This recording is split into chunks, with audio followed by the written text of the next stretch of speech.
Serait-ce une simple coïncidence à la même époque? Le fait mis en évidence sur Internet concernant les lettres Yud et Vav, qui, selon l'interprétation de beaucoup, seraient apparues sur les murs du temple, n'est-ce pas? Il est bien connu de nombreux spécialistes de l'hébreu que ces trois lettres constituent la base du tétragramme et du nom de plusieurs personnages bibliques, comme nous le voyons dans la vidéo.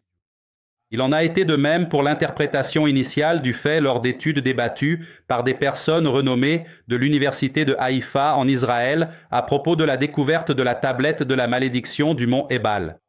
Découverte en décembre 2019, il s'agit d'une petite tablette de plomb pliée, mesurant environ 2 fois 2 cm, provenant des déblais des fouilles menées par Adam Zertal de 1982 à 1989 sur le mont Ébal en Cisjordanie. La fouille originale a eu lieu près d'une structure que Zertal a interprétée comme un autel daté entre l'âge du fer et l'âge du bronze. Et la fin. L'identification et l'interprétation du contenu ont été dirigées par une équipe internationale comprenant l'archéologue Scott Stripling en partenariat avec l'Associates for Biblical Research, ABR, et Peter Gert van der Veen. La numérisation cruciale a été réalisée dans la ville de Prague, en République tchèque, par Daniel Wawrik et ses collègues de l'Institut de mécanique théorique et appliquée en utilisant la tomographie assistée par ordinateur à rayons X de haute résolution. Texte et datation revendiquée, l'inscription en écriture proto-alphabétique datée d'environ 1200. Avant le Massia, elle comporterait 48 lettres, formant un chiasme.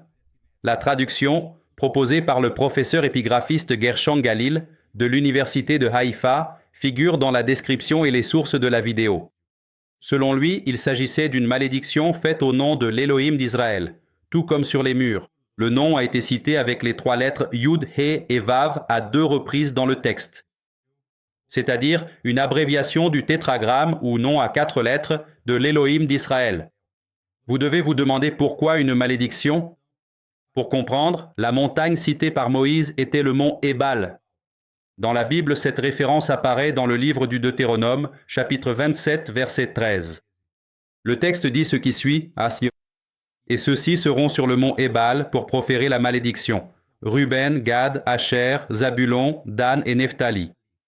Le mont Ébal est resté marqué dans l'histoire biblique comme le lieu où furent proclamées les malédictions de la Torah. Tandis qu'une autre montagne représentait la bénédiction, Ébal symbolisait la responsabilité, l'avertissement et les conséquences de la désobéissance. Ce moment renforce le sérieux de l'alliance entre notre Créateur et Israël.